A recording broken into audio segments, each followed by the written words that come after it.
Imagine Rome at dusk, the air heavy with incense, the streets echoing with wedding drums. A veiled bride walks toward her fate, her hands trembling beneath layers of gold. What awaits her is not a kiss, but a ritual older than the Republic itself, a ceremony that turned every Roman marriage into a quiet act of violation. The drums fade, the torches dim, the bride is gone, and in her place remains only the silence of ritual. The story rewinds slowly, pulling back from the chamber and returning to the marble courtyards, where the Roman world declared that love was divine law. In the heart of the empire, marriage was not born from affection, but from a ceremony known as confariatio, the sharing of the sacred bread. It was said to unite man and woman under the watchful eyes of Jupiter and the hearth goddess Vesta, a covenant of purity meant to mirror the balance of heaven itself. The priests would stand beneath arches carved with scenes of devotion, their hands raised in blessing. The air was thick with incense, the sky stained with the color of late afternoon wine. A young couple knelt before the altar, their faces pale with duty rather than joy. Between them rested a small loaf of spelt bread, baked in the temple fires. The moment it was broken and shared, she ceased to belong to the family that raised her.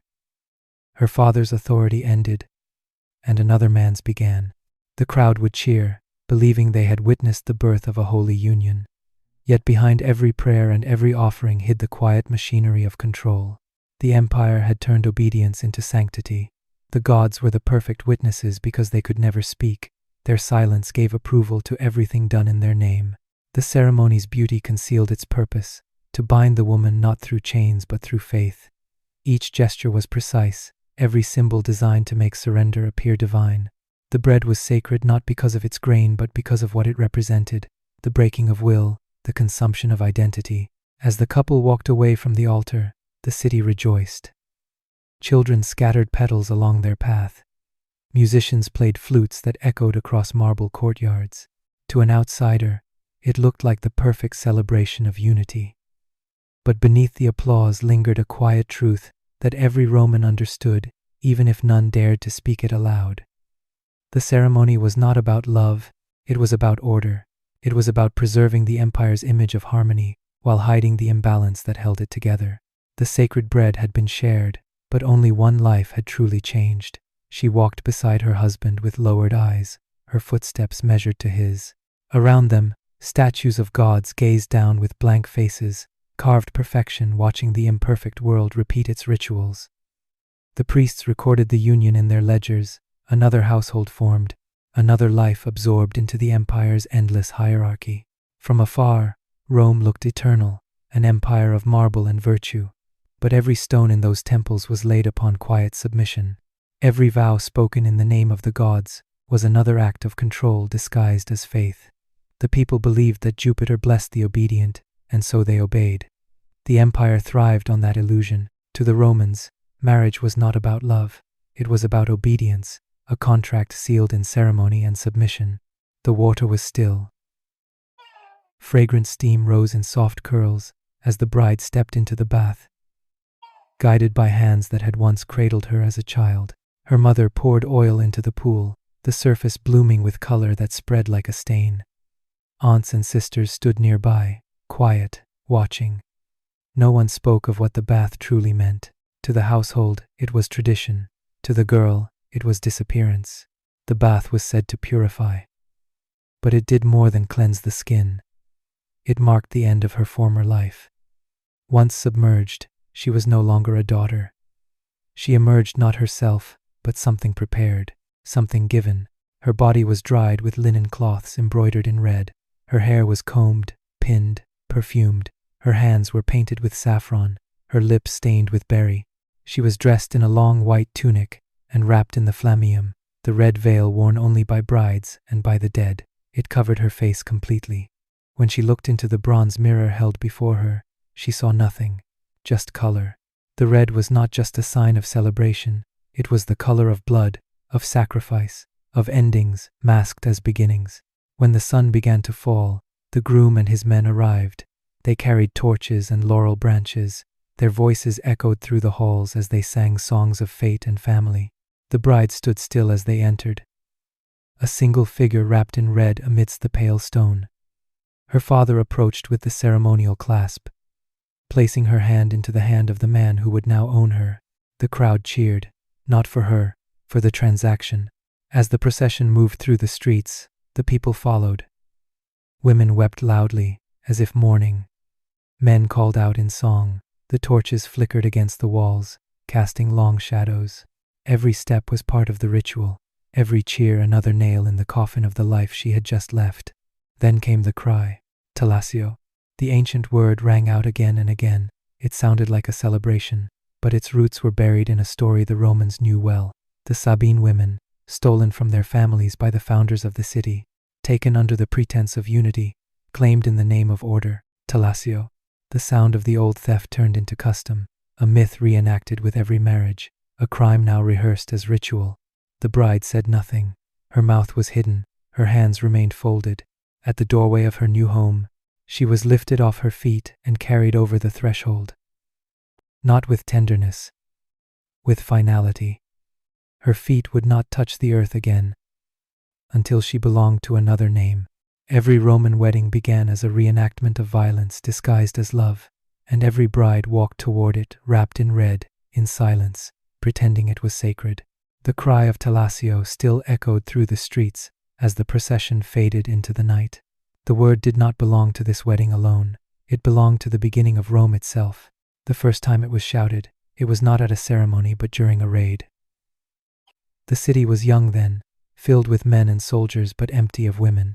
The founders of Rome sent invitations to the tribes around them, promising peace, promising celebration. When the guests arrived, they found wine, music, and a feast beneath the open sky. At the signal of their hosts, the laughter stopped. The men seized the women and drove the unarmed fathers away. The gods, they said, had willed it. That moment became legend, the rape of the Sabine women. A story every Roman child learned as history's origin and destiny combined. The abduction was not condemned. It was transformed into triumph. The city called it divine intervention, a sacred theft that birthed empire. The stolen brides were told that their suffering was the beginning of greatness. The men who took them became heroes. The women who wept became mothers of Rome. Painted murals told the tale with careful beauty, muscles and marble, draped fabric and frozen grace. The scenes hung in temples, in homes of senators, in schools where boys learned to recite the virtues of conquest. No brush captured the terror, only the balance of composition. No inscription mentioned pain, only unity. The myth was polished until it gleamed like gold, so bright it blinded those who looked too closely. In time, the story lost its edge of violence. It became a parable of order, a justification that Rome repeated to itself for centuries. The abduction was retold as marriage, the violation as destiny. The city began to believe that domination was not only its right but its divine duty. The gods, they said, had blessed strength. The weak were blessed through surrender. That belief crept quietly into daily life. It shaped the laws, the customs, the marriages. It dictated who spoke and who listened, who commanded and who obeyed. The wedding ritual that carried the bride through torchlight was not a celebration of love, but a reenactment of that first crime. The Sabine myth lived inside every ceremony, its spirit disguised by silk and incense. The Romans had built an empire upon a single act of taking. In the frescoes that survived, the women's faces still turn upward, frozen between resistance and acceptance. The red pigment used to paint their garments was made from crushed stone that once burned like fire. Centuries later, it still bleeds faintly across the cracked walls, red smoke drifting over ruins, the color of sanctified violence. What began as legend became law. What began as a moment of force became the foundation of order. And what began as theft became worship. In Rome, a woman's surrender was not tragedy. It was civilization. The door closed behind her, heavy wood pressing against stone. The sound of celebration faded, muffled by distance and ceremony. She stood alone now in the bridal chamber. The air inside was still and warm, holding the faint scent of smoke and perfume. In the corner of the room, a torch burned low. Its flame flickered gently, casting shadows against the walls. This torch was part of the ritual, brought from the hearth of her family, and carried across the threshold. It symbolized the fire of continuity, the warmth of new beginnings. But it also warned, fire can burn, fire can consume. Before her stood the images of the household gods. Small figures, carved in ivory and bronze. They had no eyes but watched everything. These were the lares and penates, guardians of the home. They were believed to see the truth of things, even when the world chose to forget. She bowed her head to them, lips closed in quiet obedience. The silence inside the chamber was deliberate. No words were allowed. The union that would follow was to remain unspoken. The law required it. The tradition demanded it. Not even servants were present. No handmaid, no priest, no parent. The gods alone were permitted to witness what would come. The groom entered. His steps were measured, his face unreadable. He said nothing. He did not have to. She was his now. The flammeum still covered her head. The red veil, a shroud of modesty and submission.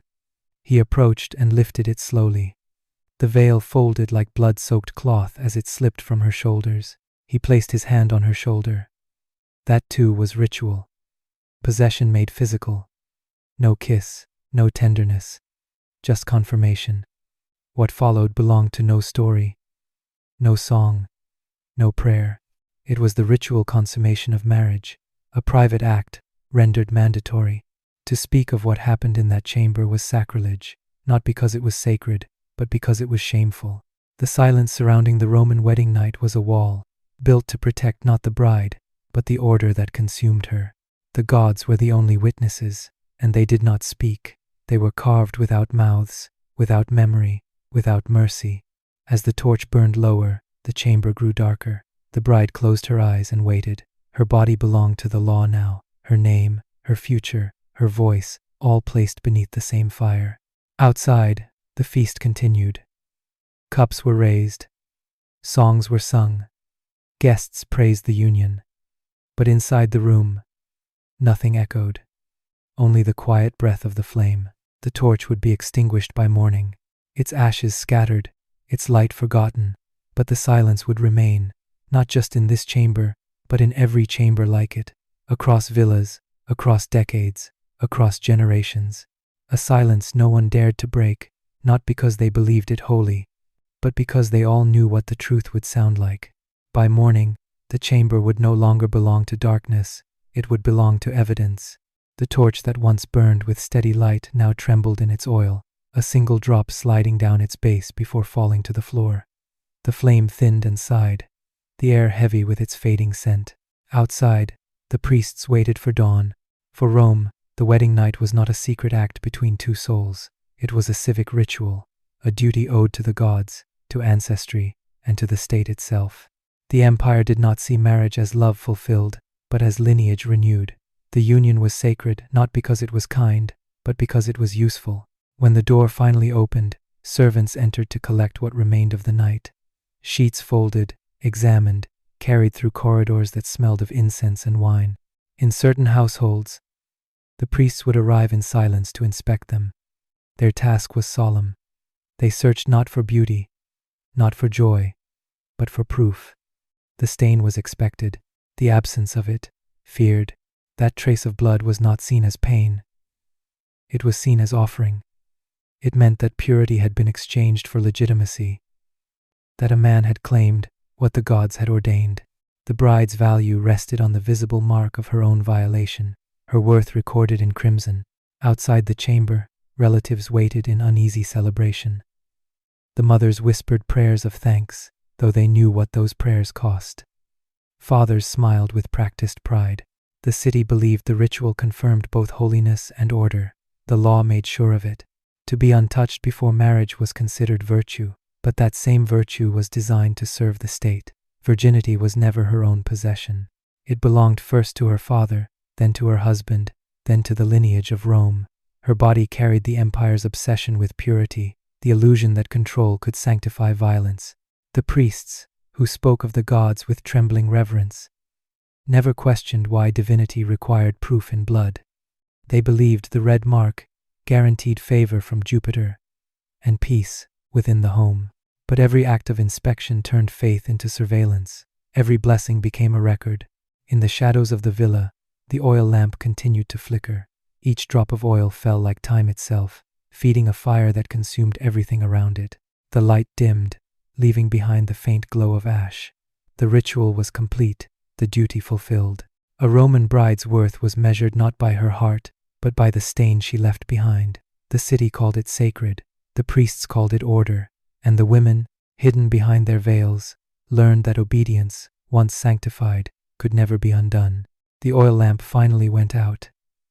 Its smoke curled upward like a silent prayer, vanishing into the morning light.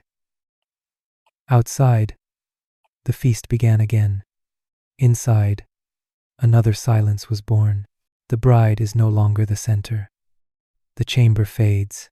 The ritual behind her becomes part of something larger, a current that flows through temples and courts, through statues and scrolls, through prayers shaped more like orders. One body was offered, but it was never about just one. Rome built an entire world on repetition. The gods of Rome watched from pedestals of polished stone: Jupiter the father, Janus the gatekeeper, Vesta the keeper of the hearth. Their names were carved into every ceremony, spoken at every stage of union. But the gods of love were never invited. Venus remained outside the chamber, so did Eros and passion and joy. The figures present were those who enforced, those who guarded ownership, those who kept silence holy. Inside the temples, priests wore white. They moved slowly, deliberately. Their voices echoed beneath high ceilings and cold columns. They did not speak of kindness. They spoke of legacy, of law, of purity. Their rituals traced the lines of lineage. They sanctified the transmission of one name to another, of one body to another. Rome had perfected the marriage of religion and control. It was not enough for law to demand obedience. The gods had to demand it too. Each blessing reinforced authority. Each offering reaffirmed dominance. Behind every vow stood a divine endorsement, carved in stone and unchanging. The legal codes echoed the same structure. A wife under Manus passed from her father's hand to her husband's rule. She could not own property. She could not stand alone in court. Her existence was counted through male relation, and yet, this transfer was declared divine. The priests said it was right. The lawmakers said it was order. The poets said it was beauty, and the women said nothing, because silence was the price of belonging. Statues stood in every household, their presence constant, their gaze blind. These were the divine witnesses. They saw the ceremonies. They saw the aftermath. They watched as girls became wives, and wives became mothers, and mothers became shadows, and they did not move. The gods of Rome were not asked to protect. They were asked to confirm. They did not offer comfort. They offered structure. Their silence became the foundation of certainty. No oaths were made to affection. No altars were built for tenderness. Rome asked the divine not for love but for legitimacy, not for intimacy but for inheritance. And so the gods remained in their niches, surrounded by candles and stone. Their names recited in every union. Their approval assumed. Their voices forever absent. What began as one ritual in one room was repeated across the empire. From the palaces of senators to the farms of citizens, from marble villas to stone villages. Each marriage a link in the chain, each ceremony a thread in the fabric. The gods of Rome never looked away, but they never spoke. Their silence was law, their presence was proof, and their approval made every act seem holy, even when it was not. The villa slept, its doors locked, its torches dimmed. Inside, behind veils and polished walls, one woman lay in silence, her wedding completed, her future already written. Not far from her chamber, beyond the stone arches and marble fountains, another woman stirred in the servant quarters. Her name would not be recorded. Her body did not belong to law, it belonged to the household. The rituals looked different on the surface. One was wrapped in silk, carried across a threshold with songs and ceremony. The other was taken in shadow, without blessing, without witness. But the result was the same. Both were claimed, both were silenced. The Roman wife was bound by Manus, her legal self absorbed by her husband. She existed in his shadow, spoke in his name, lived by his permission. But her chains were invisible, wrapped in ritual, masked in reverence. The enslaved woman did not walk through fire or veil. She did not kneel at altars or share sacred bread. She was moved when ordered, touched when desired, discarded when no longer useful. She bore children who would never be her own. Her value was weighed in coin, her presence recorded as inventory. And yet, in the eyes of power, their roles were not so different. Rome had created a system that honored hierarchy over humanity. One woman wore gold, the other carried it. One was taught that obedience was virtue, the other was taught that resistance was punishable. Inside the villa, the wife served the legacy of her husband, her days shaped by expectation, her nights shaped by duty. She was the guardian of lineage, her womb a vessel for sons who would inherit names and titles. Inside the servant's chamber, the enslaved woman served the household itself, her labor unseen, her pain unnoticed. Her children, if they survived, were born into the same chains. There were no festivals for her, no feasts, no priestly words to mark her suffering, but the rituals of power touched her all the same. Every corner of Rome's domestic world was built on a pattern. Ownership, disguised as order, submission described as sanctity. The difference was appearance, the difference was cloth and stone and title. The truth lay beneath it. In Rome, power made no distinction between wife and slave, only between who wore the gold and who carried it. The villa glowed in candlelight, the servant quarters flickered in embers. In both places, the night moved slowly, quietly. The women slept if they could, dreamed if they dared. The empire would not ask what they felt. It would not speak their names. It would only continue, ceremony after ceremony, chain after chain. And in the morning, the wife would rise to bless the altar. The slave would rise to clean it. Both would serve. Neither would be free. The drums returned. The flutes played bright melodies that danced across the courtyard. Goblets were raised. Oil lamps glowed against marble walls, casting flickers of gold across the faces of the guests. The wedding feast had begun. Laughter echoed beneath the colonnades. Servants moved quickly, refilling wine, delivering fruit, arranging plates of honeyed dates and roasted meats. Children chased each other between columns. The scent of citrus and olive oil floated through the warm air. The bride had not yet returned. She remained inside, away from the music. The groom rejoined the crowd to applause. His robe straightened, his hair perfumed. He said nothing of what had passed. He did not have to. Toasts were made in his name, to fortune, to lineage, to tradition.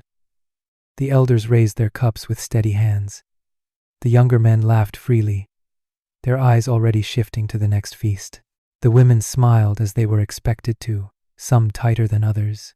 It was a performance Rome had perfected. A play that unfolded in every villa, in every province, among the powerful and the common. A ritual on the surface, and a silence beneath it. No one needed to speak of what had just taken place. Everyone already knew. The ceremony had been fulfilled.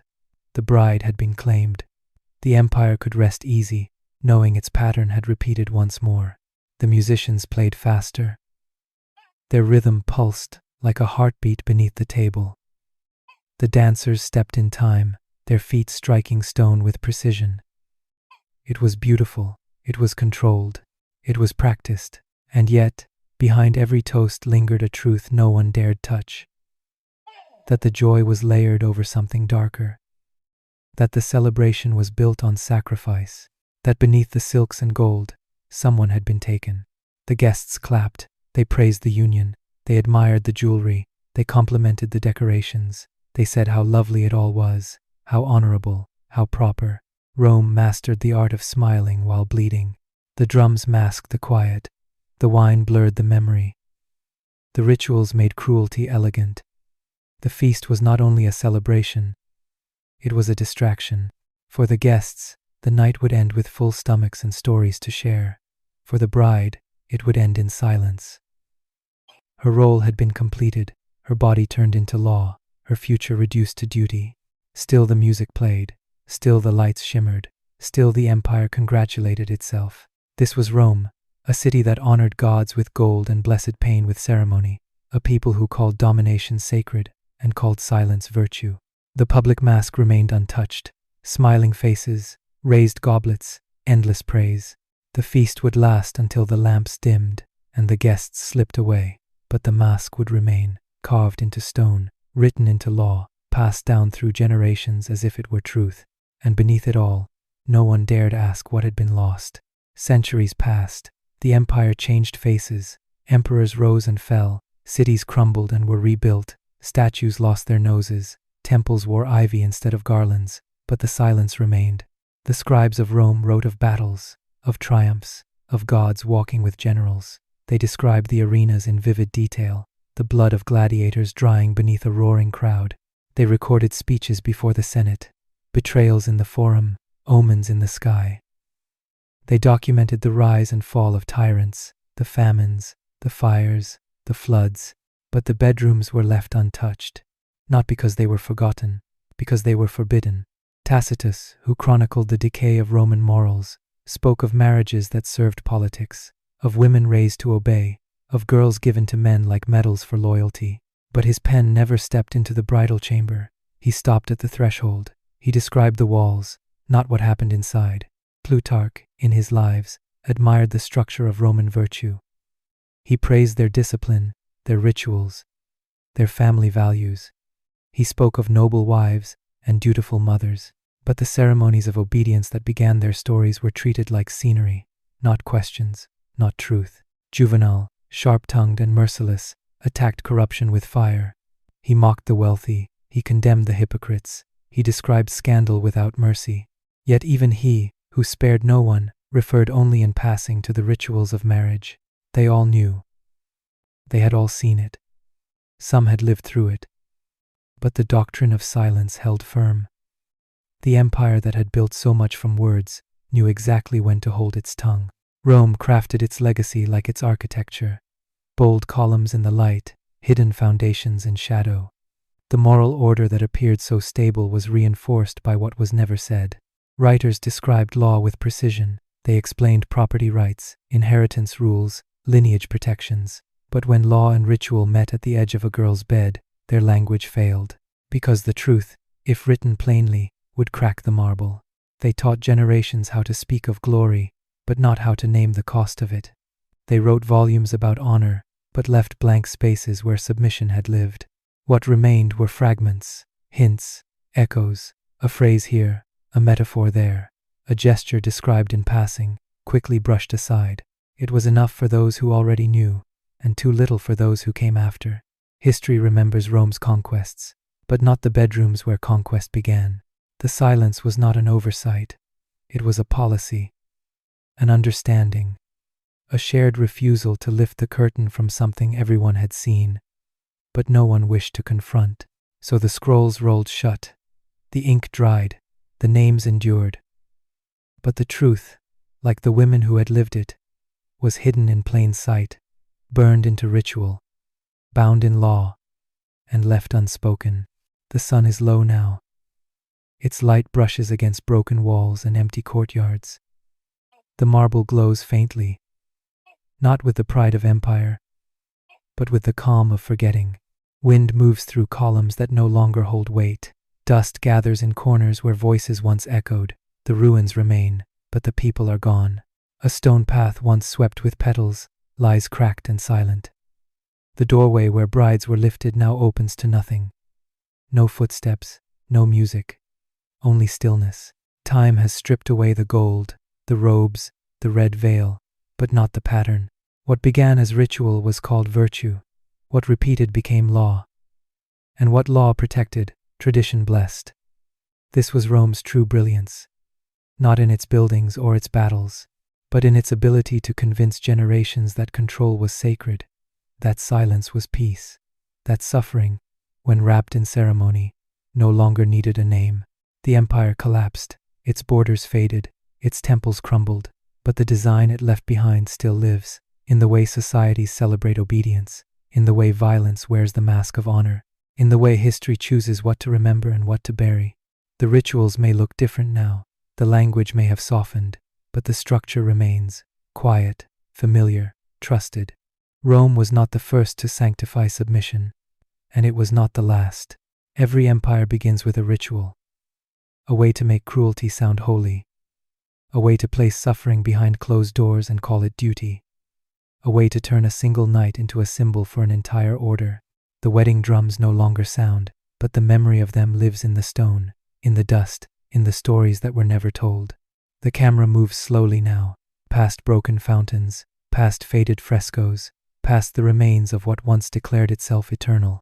Rome just perfected the illusion. It made power look beautiful. It made obedience feel natural. It made silence feel safe. And in doing so, it left behind not just ruins of architecture, but ruins of the soul. In the shadow of each pillar lies a truth that words refuse to hold. That the foundation of greatness was laid not in love, but in permission. Not in unity, but in conquest. And somewhere, beneath the dust of its ruins, the echo of those wedding drums still lingers.